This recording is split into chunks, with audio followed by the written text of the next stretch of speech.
Bismillahirrahmanirrahim. Rabbi sholli sadri wa yassir li amri wahlul 'uqdatam min lisani yafqahu qawli. Amin. Oke, sekarang kita lanjutin ke OPM imperfection. Ini maksudnya apa? Walau secara teori sebuah rangkaian OPM OPM tertentu dapat sesuai dengan keinginan kita. Jadi maksudnya kita bisa membuat sebuah penguat, kita bisa membuat inverting, non-inverting, integrator, diferensiator, dan seterusnya, ya. Walaupun secara teori itu bisa kita realisasikan, secara teori bisa kita buktikan, namun suatu kita rangkai pada rangkaiannya sesungguhnya hasil tidak seperti yang kita harapkan.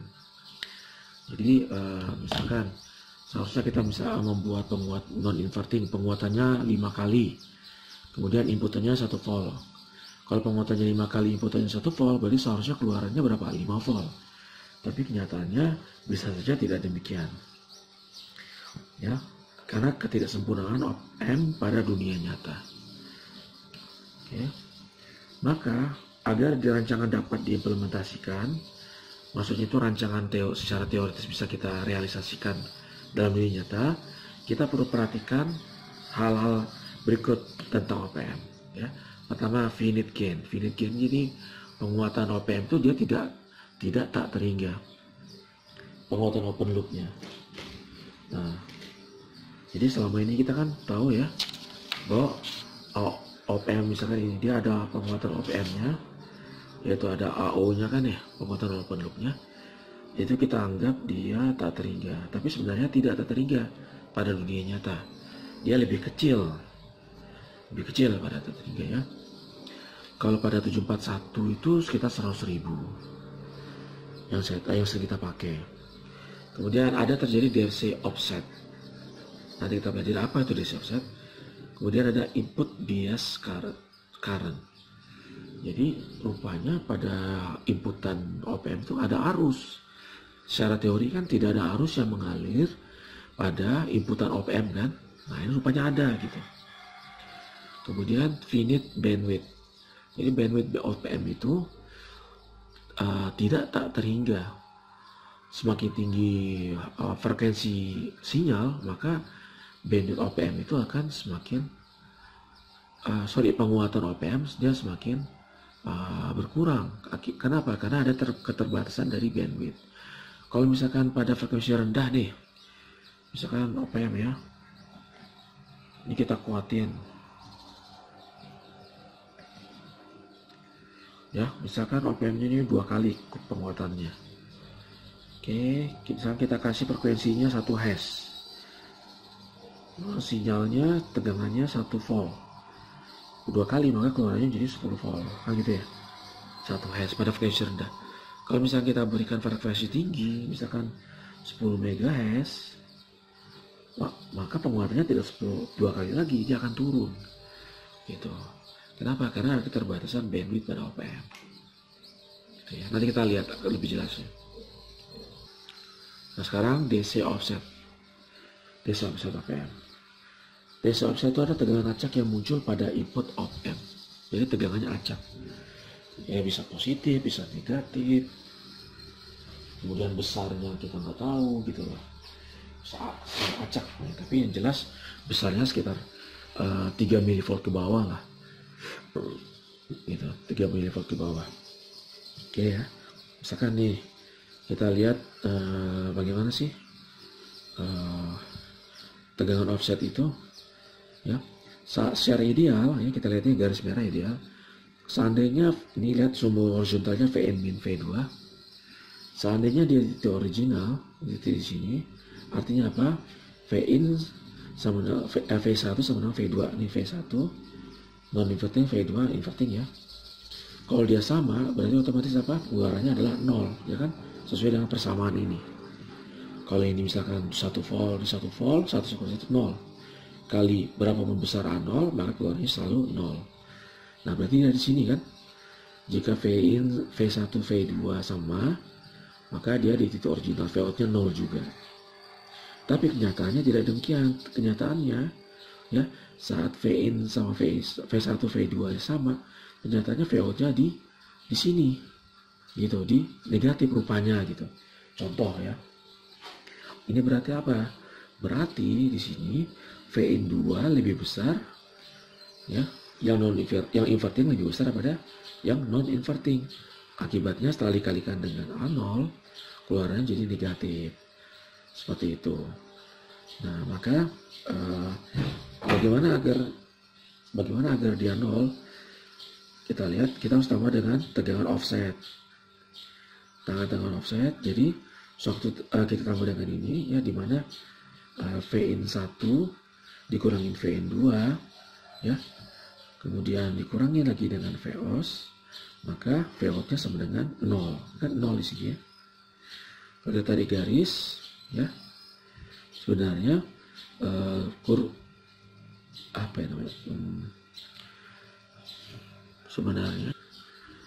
sebenarnya penguatan OPM itu tidak dimulai di titik original, tapi dia agak bergeser seperti ini. Jadi sewaktu VN1 dikurangin VN2 nya positif, artinya VN1 nya lebih besar ya, lebih besar daripada VN2, tegangannya malah keluarnya malah 0.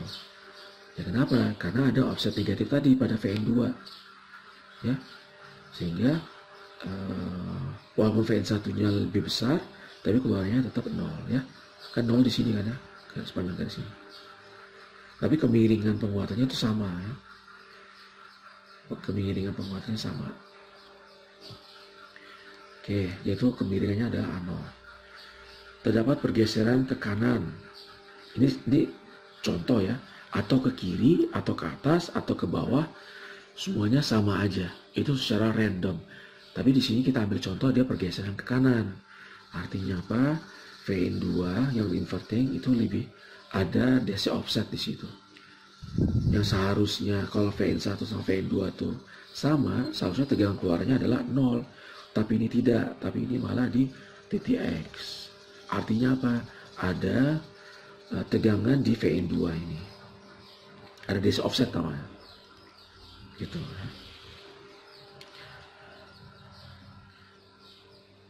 Nah, sehingga bisa saja kita buat agar VO-nya 0 ya.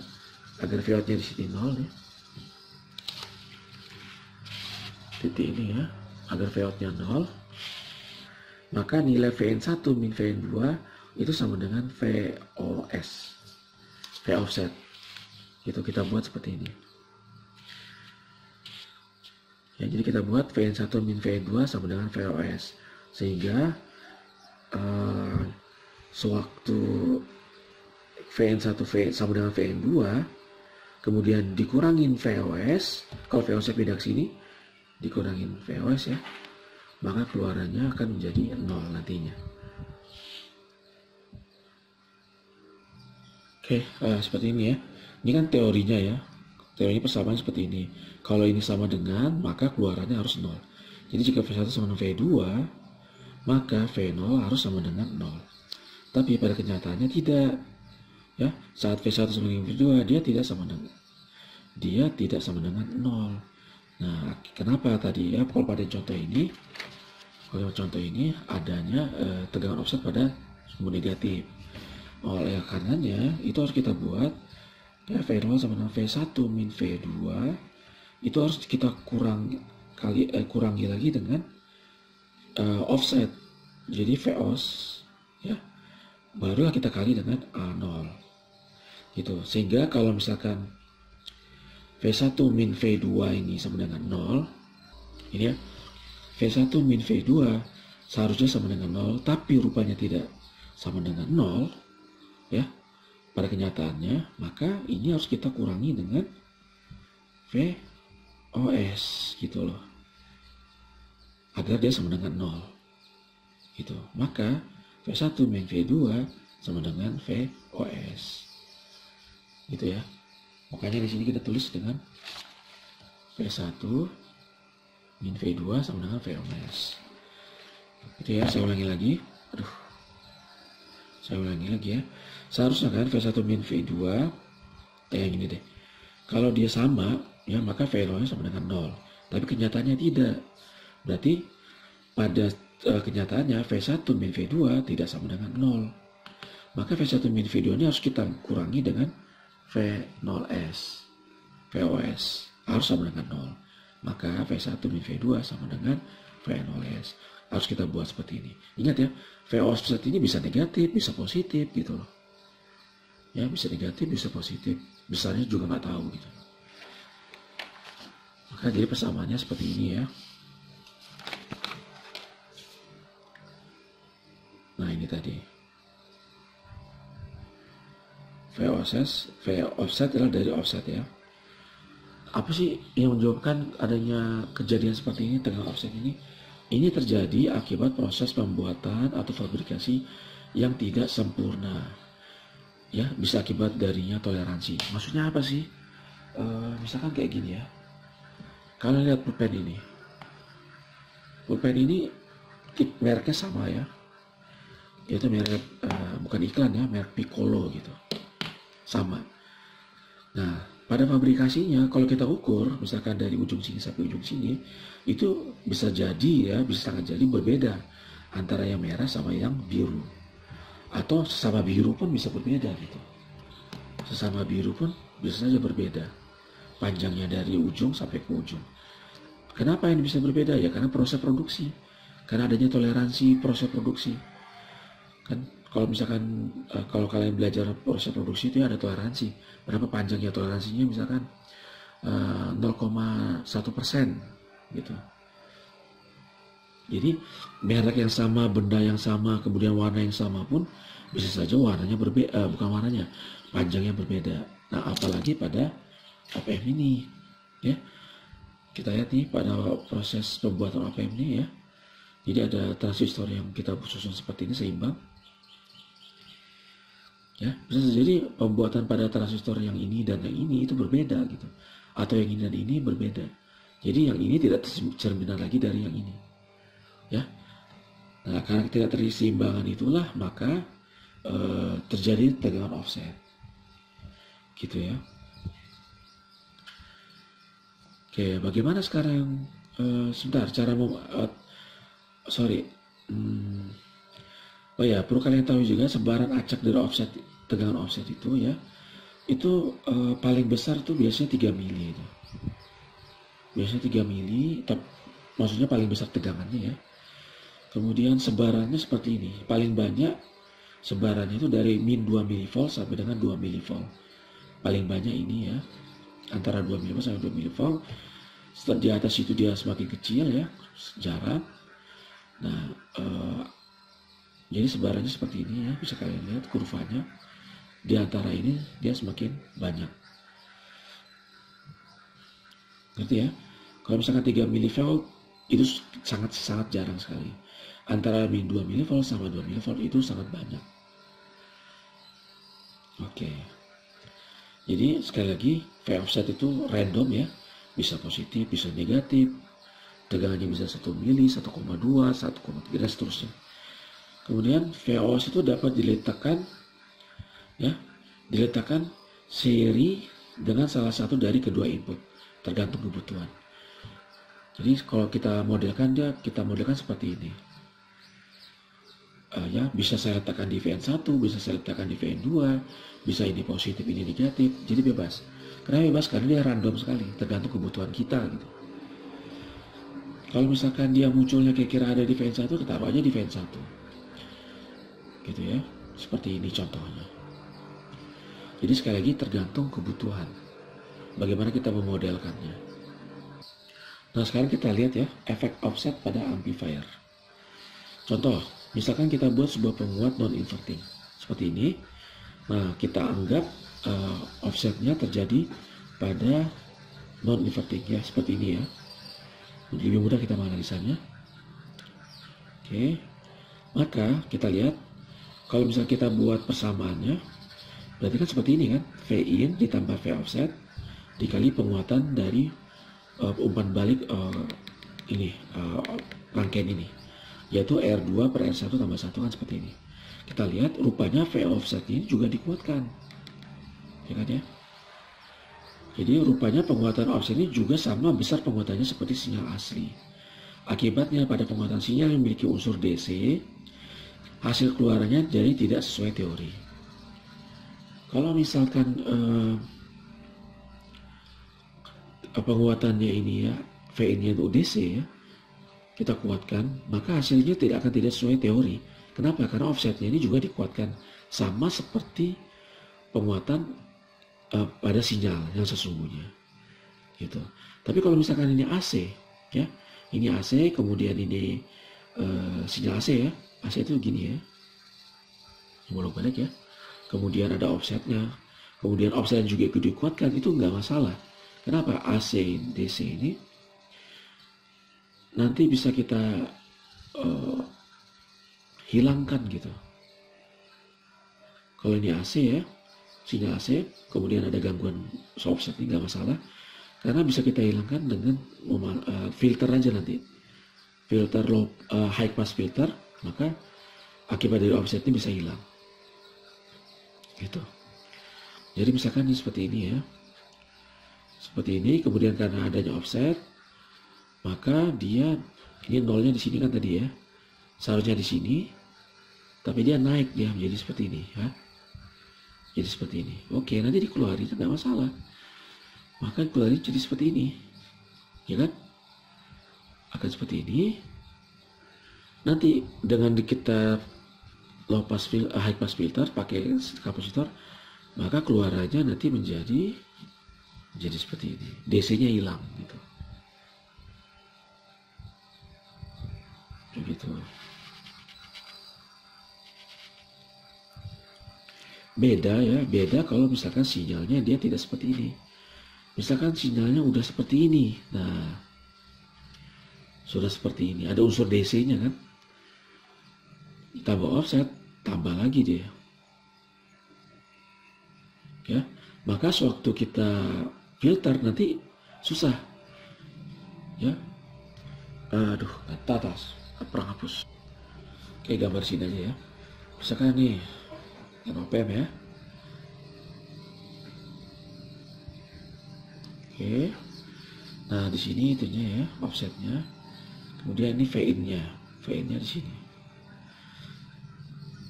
Kalau misalkan dia sinyalnya seperti ini 0 ya. Nah, seperti ini sudah ada offsetnya. Anggaplah 1 volt. Sudah ada offsetnya ya, sudah ada unsur DC-nya.